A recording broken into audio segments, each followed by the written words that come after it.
Jeudi 21 décembre 2023, séance publique de reddition des comptes à l'SCPR de la mairie de Nati Tengou. Le maire Tate Wendeyama et son conseil rendent compte de leur gestion dans le secteur de la santé. Responsabilité dans la gestion et l'amélioration des conditions sanitaires des populations pour le développement de la commune de Nati Tengou, c'est le thème principal qui a focalisé les réflexions. Le thème pour lequel nous sommes regroupés ici, c'est un thème qui nous concerne tous et au-delà, c'est un thème qui est important pour le conseil communal et pour le maire de la commune. Parce que vous n'êtes pas sans savoir que la santé est une thématique très importante et nous avons pris en compte les questions de santé dans notre PDC, dans notre PAI et donc retracé dans notre budget. Ce sera plus opérationnel dans notre plan de travail annuel. Je vous invite à écouter avec une oreille très attentive ce qui sera dit ici, mais au-delà, à poser des questions d'éclaircissement pour qu'on puisse vous édifier par rapport à vos différentes compréhensions. Cela témoigne de votre engagement à accompagner le développement de la commune. Cette deuxième et dernière séance publique de reddition des comptes au titre de l'année 2023 a permis aux populations d'être mieux imprégnées sur les actions que mène le conseil communal pour l'amélioration de leurs conditions sanitaires. La mairie de Nati Tengou joue un rôle crucial dans la promotion et l'amélioration des conditions sanitaires de la commune. Tout d'abord, elle est responsable de l'allocation des ressources nécessaires pour soutenir les initiatives de santé. Cela implique l'affectation de fonds adéquats pour garantir le fonctionnement efficace des centres de santé, l'approvisionnement en médicaments essentiels et la formation continue du personnel médical. Ensuite, la mairie assure la planification stratégique et la coordination des programmes de santé. Elle élabore des plans détaillés en tenant compte des besoins sanitaires spécifiques de la communauté en se basant sur les données factuelles.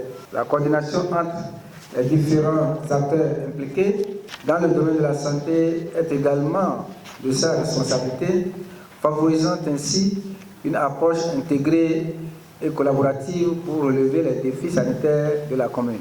L'année 2023, c'est aussi la mise en œuvre de la politique de santé communautaire adoptée en Conseil des ministres le 6 mai 2020. Dans l'application des dispositions prévues par cette politique, la commune de Nati Tengou a procédé au recrutement de 37 jeunes qui ont été formés pour le dénombrement de ménages en vue de la mise en place des relais communautaires.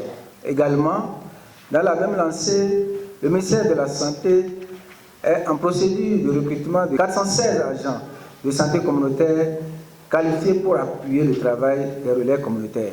Tout en saluant cette initiative, les participants font quelques doléances à l'endroit du conseil communal. Le secteur sur lequel moi je suis principalement intervenu, c'est celui des infrastructures sanitaires. Je dis c'est un plaidoyer que je fais et ce plaidoyer est basé sur les évidences. Tout le monde voit que au niveau des infrastructures sanitaires, ça ne va pas. Voyez-vous, au niveau des écoles, lorsque vous faites un tour au niveau des écoles, il y a des infrastructures sanitaires qui sont là, mais qui ne sont pas utilisées, qui ne sont pas entretenues. Vous pouvez arriver au niveau de ces infrastructures-là et retrouver même des déchets autour de ces infrastructures. Ça veut dire que l'intéressée est arrivée, elle avait le besoin. Au lieu d'aller à l'intérieur, elle s'est mise à côté de l'infrastructure et elle a déféqué. Ce qui n'est pas intéressant. Le problème qu'on a voulu éviter, il est toujours là. Alors, le problème qui est là, ce n'est pas à mettre partout les infrastructures. Moi, je pense que c'est un problème d'éducation sanitaire. Il faudrait que les populations soient éduquées à utiliser les infrastructures sanitaires. Côté santé, là, vraiment, ils n'ont qu'à nous aider. On souffre beaucoup. Les femmes qui sont à l'hôpital, on ne dirait même pas que c'est les femmes comme nous aussi qui accouchent. Il faut qu'ils nous accueillent à l'hôpital. Surtout quand on amène aussi nos enfants, ils n'ont qu'à beaucoup nous aider. Parce qu'on souffre beaucoup. L'accueil surtout. Quand on va à l'hôpital, il faut nous accueillir. Parce que tu es malade, c'est l'argent que tu vas dépenser. Mais quelle qu'en soit la manière dont la personne fait, ils n'ont qu'à toujours nous aider. Nous, on est fatigués. Ils n'ont qu'à nous aider à l'hôpital. Accueillir les gens, nos parents. Ils n'ont qu'à les aider. La commune de Nati Tengou dispose de 31 formations sanitaires, dont 21 privées.